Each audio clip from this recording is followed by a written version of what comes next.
Maine is no stranger to grisly horror stories and urban legend. From tombstones displayed to haunted roads, Maine has proven why it's a no-go area. Maine is a place that sticks out as the most haunted and disturbed in the whole state. The place is none other than Route 2A, which is recommended to be avoided for specifically scary reasons. However, those searching for a bone-chilling kick will certainly find what they were looking for in this state. Welcome to the House of Nightmare. In today's video, we'll take you on a bone-chilling, mind-blowing journey into the land of Maine. Let's get into it. The gloomy history of Haynesville's treacherous road. Haynesville, Maine, was founded by settlers in 1828, and by the year 1832, a road was completed between that and a military post in Holton to allow for easy transportation of supplies. Before I-95 was built, the part of the road was used by truck drivers who would bring Maine's potato harvest out of the day. Once a peaceful road exists today in infamy as one of the most haunted roads in Maine. It Curtis's aforementioned song described the great number of truckers who have lost their lives along that stretch, hence the name Tombstone Every Mile. This is no surprise given the treacherous nature of the road. The road is buried deep in the woods with low lighting and as many as 90-degree turns to keep the truck drivers on their toes. The Ghost Bride.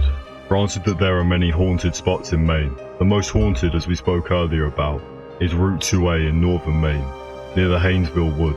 If you are an adventurer and you drive on this road, there is a possible risk of seeing two female ghosts.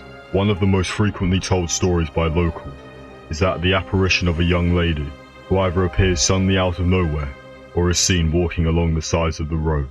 There are reports of people stopping and offering this woman a ride. The woman is quick to accept and proceeds to tell the driver that she is a recent bride and that she and her husband were involved in a fatal car accident and were in need of assistance. Drivers would say as soon as she gets in the car, they would experience a sudden chill. When they reach the end of what the locals call the Haynesville Wood, the lady would suddenly vanish into thin air. This vanishing hitchhiker is believed to be the spirit of a young woman who was travelling with her husband along Route 2A one cold winter's day. When the car ran off and struck a utility pole, the husband was killed instantly, while the woman was thrown from the car, and due to her injuries, the woman would later succumb due to exposure. By the time the accident was discovered, her body was covered with snow. The ghost of a young girl. The second ghost that roams in Route 2A, according to people, is the ghost of a young girl. So, what did happen? Well, in 1967, two girls, Janet Marie Rouse and Melody L. Shorey, were walking along the side of the road when sadly a semi-truck hit them. They both passed away in Haines, and according to people, they claim that the young girl is always beside the road. The girl would be offered a ride and vanish in the car, whereas they're talking with the driver, the girl would vanish right in front of their eyes. The girl would ask to be taken home from time to time before disappearing. Some say that she is stuck in this part and can't go to the spiritual world. Others would say she appeared in the dreams of the drivers who helped and begged them to show her the way home. But when this comes into mind, does this spirit actually look for revenge? Or is it trying to find a way home? And does it want to escape from this world? The Witch. Though this may not be a ghost, someone or something also haunts Route 2A. According to sources, there was a witch named the Flesher Witch. This story goes back to the 1800s, when Annie Wilcox experienced a nightmare after her family had settled in the woods. Legend goes that Annie started to hear scratches at night. However, that was only the start of it. As time passed by, nights got much worse for Annie. She started to hear whispers, her blanket was pulled off, and even felt like she was being bitten. Annie claimed that an old woman with a melted face was attacking her at night, and even left deep scratches on Annie's face. Months later, according to sources such as Spook Eats, Annie vanished into the woods. She was found by hunters, where she was laying with her face peeled off, next to an older woman with facial deformity. As for the rest of Annie's family, they all seemed to suffer from insanity, and none of them passed away naturally. So, the mind-boggling question is, was this really due to the insanity that seemed to run through the family, or did the old woman actually terrorize her, and later, her family? Wishing well led to insanity. This myth strikes fear. This story begins as most stories do, with a dare. This all took place at a wishing well in Sabatus, Maine. A group of teens dared their friends to go down the well. One friend sat on top of a rubber-tied rope and was lowered to the well. However, he didn't know that this was a huge mistake. As his friends lowered him downwards, the dark made them unable to see him. It was quiet, and suddenly, they noticed that there was no movement. The teen boys quickly pulled up the ropes. However, they noticed that their friend was different. His speech was impaired, and he wasn't making any sense. Soon, they realized that his hair turned to white to resemble an old man. He had gone completely insane. According to the myth, the boy was never the same. He was put into an asylum and forgotten by friends and family. However, he's been seen in the surroundings of the little town, staring at people and following them through the bushes.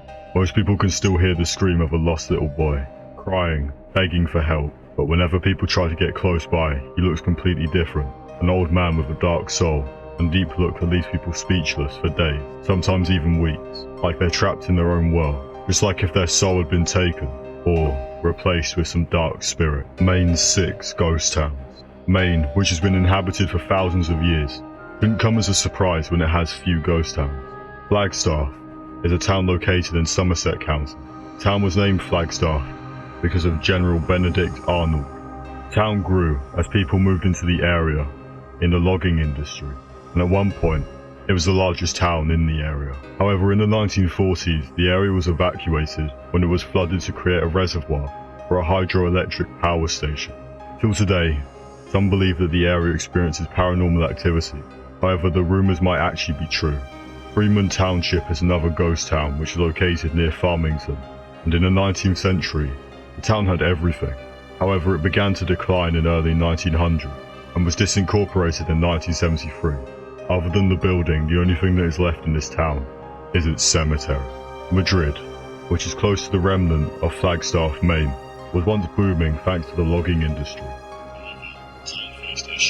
And once the resources dried up, people left. The town was disincorporated in 2000. Perkins Township was another one which was located on Swan Island. The town of Perkins sits in the middle of the Kennebec River. One cool thing about Perkins Township is the fact that it still has the remnants of a bunch of 18th century homes. The homes contain furniture and other belongings which seems that the residents left in a hurry. The question is, what made them evacuate in a hurry? The fifth one is Riceville, which was located in the woods between Milford and Township 39. The town was never incorporated. It seems that the town grew up around the tannery that was there.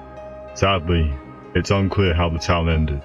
Some say the tannery burned up, while others said that everyone died of an epidemic. By 1910, no one lived there. However, some say that part of the area is still haunted today. Asquith was the town that lost its name. Located between Greenville and Rockwood in Piscataqui County, the town popped up due to fish and game. However, all that was gone in 1895. Till today, it's still a mystery. If the ghosts, witches, or abandoned towns do not scare you, then Route 2A is only a trip away. That's it in the House of Nightmare. What are your thoughts and comments about this video? If you enjoyed it, please like and subscribe for more spooky stories.